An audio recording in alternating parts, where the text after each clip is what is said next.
All right, welcome everybody to the second and final installment for the Youth for Youth Gambling Education Program Digital Media Contest. This presentation is titled When Technology Meets Gambling. So, youth are being exposed to gambling through video games, which is setting up some unrealistic expectations as to how gambling and the lottery-based systems work. Many video game consoles can now connect to the internet where youth can participate and buy in tournaments with large cash prizes, or they can bet on the outcome of these tournaments. Statistics show that youth who are exposed to gambling at a young age have a higher chance of developing a gambling dependency in their adult life. Now let's consider that when looking at the lottery-based systems that are present in video games and how that might affect them in the long run.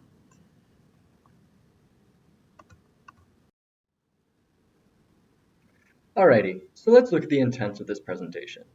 So we're going to learn the impact of technology on gambling, talk about the blurred line between gambling and gaming, look at some risks that are associated with gambling and gaming, and some harm reduction strategies. Now, we want to discuss how technology has affected gambling, and what these blurred lines between gambling and gaming might be. Has technology had an impact on gambling and gaming? Yes, it has. The internet has made way for new types of gambling to form online. Improvements in technology have changed betting habits. Gambling has become the most popular and lucrative business present on the internet. Technology has also introduced changes to online gambling help services. Alrighty, let's look at some interesting facts. So, Canadians consume 8 hours of media a day. And media means communication channels through which news, entertainment, education, data, or promotional messages are disseminated. Media includes every broadcasting medium such as newspapers, TV, radio, billboards, phone, internet, and social media. So Canadians actually check their smartphone 100 times a day. Some could check it more, some could check it less. 90% of Canadian youth sleep with their phones. So, sleeping with your phones means that your phone is within arm's reach of you when you are sleeping. We use our phones for everything. We decide how to spend our time, where to go, how to get there, and inviting people to attend all through our phone. It's our main form of communication, and we have even given up landline phones in the process. So with the use of these devices, we are now exposed to more information at the tip of our fingers. And then as I stated on the prior slide, gambling at a young age can actually increase your chance of developing a gambling addiction as an adult. And that's a very important point to understand when you're considering lottery systems present in video games. So how do we use our technology? And below is just a word map showing some of the most popular ways that we use our technology. Some of the ones that stand out are social media, checking Facebook, Twitter, Instagram. Entertainment purposes, if you're bored, waiting for a bus to come, waiting for a class to start, you might find yourself on your phone. Taking photos. Oftentimes your phones do have some relatively nice cameras, which are good at taking pictures. So to remember the memory, you take a photo. And of course, texting. You're constantly in the loop with people. If you need an answer, you could text somebody and have it within minutes. All right, now with the contest information package, you would have noticed there were a few sub-themes mentioned. I'm going to take this time now to just give you some explanations of what the sub-themes are, some of the risks that are associated with them, and some harm reduction strategies one can employ to stay safe. All right, so let's look at one of the first sub-themes, which are the freemium model. Now, the words freemium are comprised of the words free and premium. And it is when the user starts playing for free with the option to pay to progress or unlock more features later. Now, a popular example of the freemium model is the game Candy Crush. You are given 5 lives. After you have used all 5 lives, you are then given the option to either wait for another life or spend real money to purchase another life.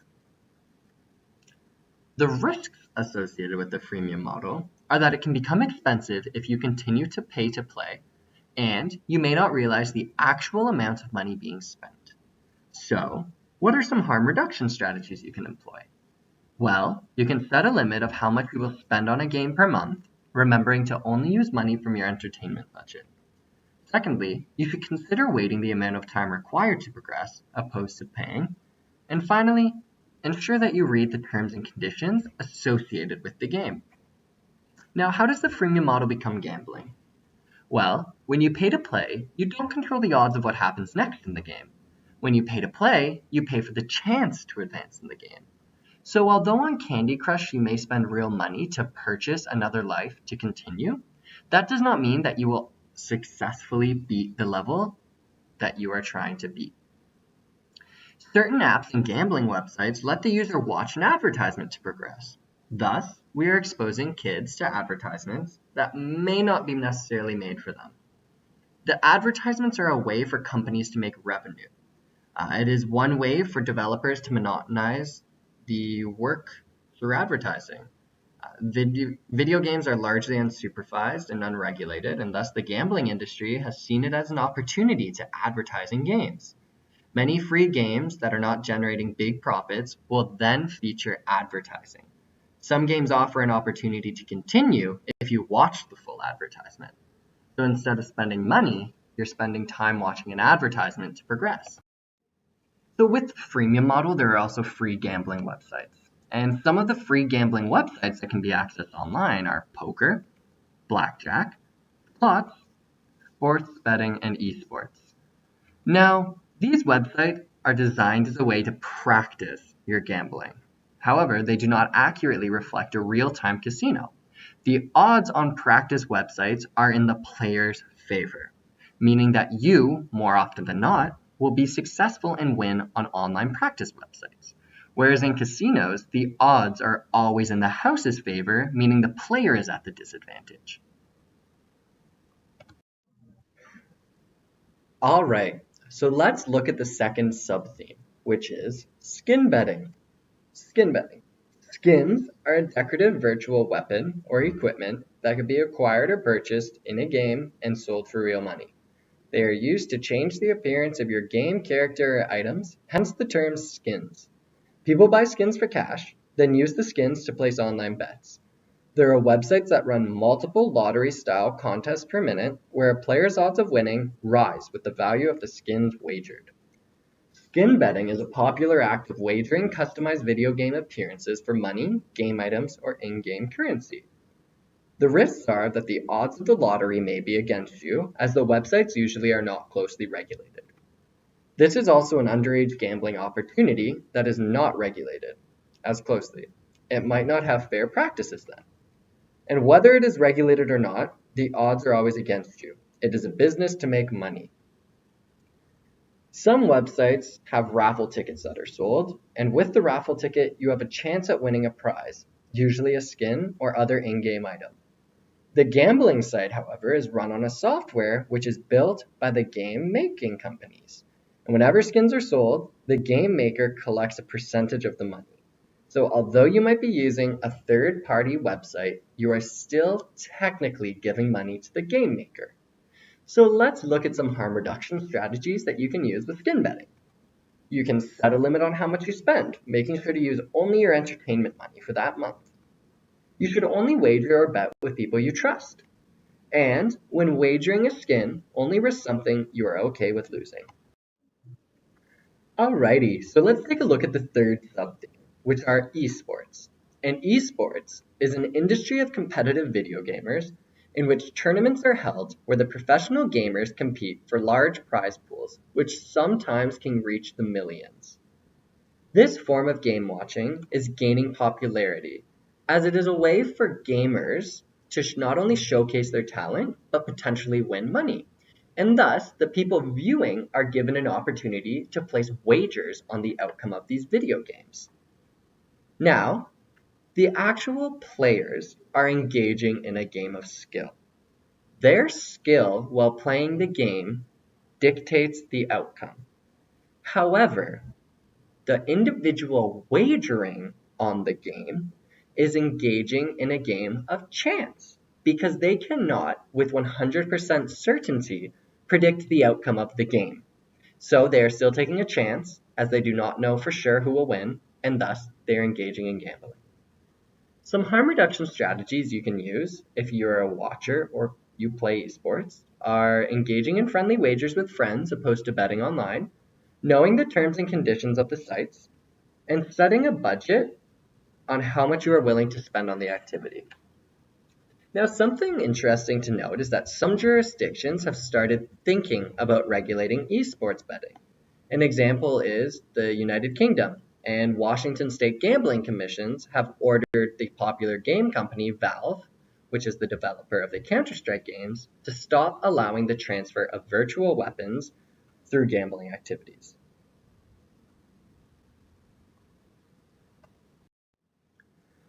So the final sub-theme I would like to look at is daily fantasy sports. And daily fantasy sports are when players pay a fee to create and manage teams of real-world athletes.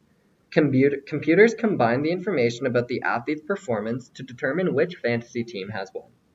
Now, fantasy sports betting has been going on for ages.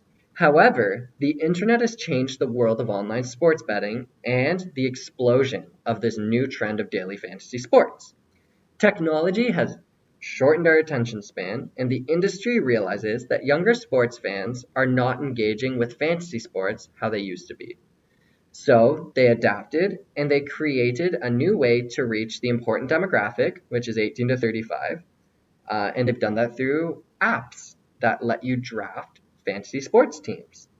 Today, you can play thousands of opponents at once, and instead of waiting months to see the final outcome, you can get the results right away, and it's a form of instant gratification. Now, it's advertised as a game of skill, however, it's impossible to predict the outcome of a game with absolute certainty. So some harm reduction strategies that you can employ are playing for fun with people you trust, and carefully researching the statistics of a team you might be interested in betting on. So many advertisements will actually tell you to trust your gut, to encourage you to bet on the underdog of the situation. However, it's in your best interest to understand a team's actual statistics, as it will give you a better chance of winning. There's two companies that dominate the North American market, which is FanDuel and DraftKings, and they're estimated to be a total worth of around $5 billion. So the issue is that daily fantasy sports is argued back and forth as to whether it's a game of skill or a game of chance. Now, both sides do have their arguments, although many people can agree it is a form of gambling that involves a lot of skill. The debate is always raging on, and there are a number of games in which a player has some control over the probability of winning. Although some games do involve skills, it does not necessarily mean that the player has a better chance of winning. Now, the reason that sports betting does have a partly random aspect to it is because there are not always ways to predict the outcome of the game. For instance, you could have bet on the best team out there, but what if an injury were to happen? Or what if there was a medical issue that were to happen during the game that then knocked the best player out and they weren't able to play for the rest of the season? That could absolutely influence the way that the team performs. So the outcome is very difficult to predict with 100% certainty, as there are a lot of chance variables that could occur. So I would like to take the time to discuss how the line is blurred between gaming and gambling. Now, the first thing I want to talk about are random outcomes. And random outcomes are not knowing when to expect challenges or rewards. So we know that it is an expectation of winning and the anticipation of the reward that creates and releases dopamine. And that's what makes us feel happy and excited. So by introducing a chance into our reward system, game developers are making video games much more rewarding. Users won't know when to expect the challenges because they're randomly generated. But they do know that they'll find one eventually if they keep on playing. So in psychology, this is known as a variable ratio reinforcement schedule. The very same process is also used in gambling establishments. So think about slot machines. So the second thing I'd like to talk about is the gambler's fallacy. And the gambler's fallacy is when you're misusing information from a previous outcome to guide strategies on future bets. So once a player believes that they are successful at a game, they can be easily tempted to pay to play in order to feel continued success or accomplishments. What then happens is players fall into the gambler's fallacy thinking that they were so close to beating the level that if they pay to get a chance to try just one more time, they might accomplish it. So they purchase more lives and then they try again. And that's sort of how popular games work, is that they tempt the player to continue playing with the messages, such as in Candy Crush, when you fail a level, it tells you, oh, you were so close, do you want to actually lose all your progress? You can pay to play so you can have a chance to continue and save all your progress and get some more attempts. And that's how the gaming and gambling line has become blurred over the years. So we sort of touched upon it, but let's focus on internet gambling as a whole. So technology is changing the way that gamblers are playing games, how gamblers are being tracked, how gamblers are being marketed to. But most importantly, it's introducing a way for gamblers to receive help anonymously. So with internet gambling comes the risk of online fraud. Online gambling usually requires the use of a credit card or bank card, especially on popular poker practice websites or legitimate ones. Credit cards, bank information, or other personal information can be stolen or hacked, as like we have said, some of these online websites and practice sites are not as closely regulated. So it's not always legitimate either. You might think that something looks reliable, something looks trustworthy, however, it certainly is not. There is not always a guarantee of fair practices too. So you might just be betting on a website and you're constantly losing and you think, oh, I have the worst luck out there. When in reality, the site is horribly against you and in the website's favor. So no matter what you did, you'd constantly be losing as a way for them to exploit you for money. So what I want to talk about now is the risks of using a virtual currency. So an online currency is a form of digital currency which is purchased with real-world money. Your real-world dollars are spent to purchase this in-game type of currency. Some popular forms of online currency include gems, gold, coins, tokens, etc. Now, the risks of an online currency are as follows. There's no real clear distinction as to how much real world currency will translate into online virtual currency. So $1 may equal 2 or 3 gems, but then for $50, you might get 400 gems. There's no real ratio that exists. There is an inconsistency in regards to the conversion of real money to game currency. And once you turn money into digital currency, it becomes easier to spend real money on video games as the money you spend turns into a digital currency. So the disassociation is that online poker chips, for instance, are an abstraction of actual chips. Their image on the computer screen does not hold the same weight as physical chips or money would. Thus, it is easier to wager imaginary chips that do not seem real at all. Let's look at again playing traditional poker as an example. People do not usually take their entire bankroll to the casino. They take only a portion that they are willing to spend. But with online poker, your entire bankroll is just a mouse click away. You can transfer as much money as you need to without ever leaving your chair. So we must consider this concept when we are using credit, iTunes cards, Facebook gift cards, Google Pay accounts, or PayPal for online purchases, which include playing online games, because we often fail to realize how quickly it can all add up. So more specifically right now, I'd like to talk about using virtual currency in video games. And to do so, I want to look at some popular games out there right now. So games such as Overwatch and Dota allow for the player to purchase in-game currencies that can then be used to purchase loot boxes. And these loot boxes then give the player a chance to win unique or rare items. Now the key word there is a chance to win, as not every loot box you purchase is going to have a rare item in it. So you are engaging in a form of gambling. The game Dota 2 allows for players to purchase in-game currencies that can then be used to wager on the outcome of a game. So you're able to wager however many coins on the outcome with a chance to increase the initial bet if your prediction was correct. And finally, both of the above examples are just a couple of the ways virtual currencies can be used. You purchase this in-game currency and then you spend it with the intention of getting your money's worth. However, this is not always the case, as you can never guarantee the outcome. So some risks of the virtual currency are over expenditure. So players can spend much more than intended and lose track of time. Like we said before, there's fraud. Credit card, bank information, or personal information can be stolen or hacked. And sort of like the freemium model indicated, there's hidden fees. So some of these video games do use the freemium model, which means they give you some of the content for free. However, they require you to pay to access other portions of the game. In most cases, these games require a credit card to sign up and start playing, and it's automatically charged if the user decides to purchase new items or services. So the best practice is to not give out your credit card number or for any of the freemium games you might come across. So the final thing I'd like to touch upon are the differences between offline and online gambling. Offline gambling, more traditional games of chance. Popular forms are scratch cards, casino games, and other lottery-based games. Usually with offline gambling, you have to go somewhere to engage in the act of gambling, such as a casino or the convenience store to buy a lottery ticket. You physically have to get out of your house to go and engage in this. Whereas online gambling has been made that much easier with technology. The games are done in isolation. They can be played quickly and with money, and you don't even have to get out of your seat. And there's no time limit for most electronic forms of gambling. With online gambling, there's an accelerated speed of play. It's accessible 24 hours a day.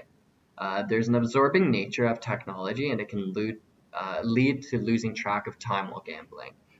There's also the increased risk that children can find and use these sites. Underage gambling, they're not as closely regulated, whereas you do have to be of legal age to gamble in a casino. And finally, problem gambling is much more prevalent among internet gamblers than non-internet gamblers. Playing online can feel a lot like playing a computer or video game, and it's not like a video game.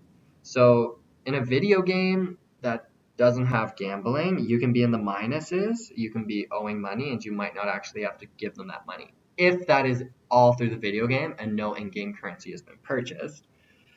However, if you have a credit card attached to this game and they do use real money for you to bet, they could take money out from your account without you really realizing it. There's no indication that this could happen too.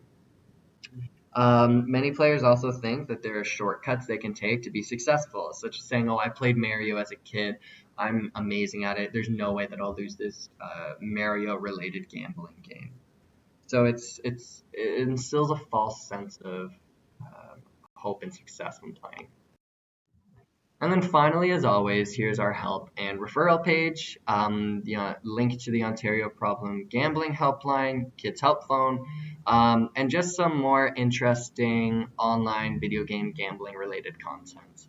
I'd like to thank you for taking the time to watch this second video, and with this, there are going to be no more informational videos coming your way, so I wish you all the best, and if you have any questions, feel free to reach out to me. Have a great day.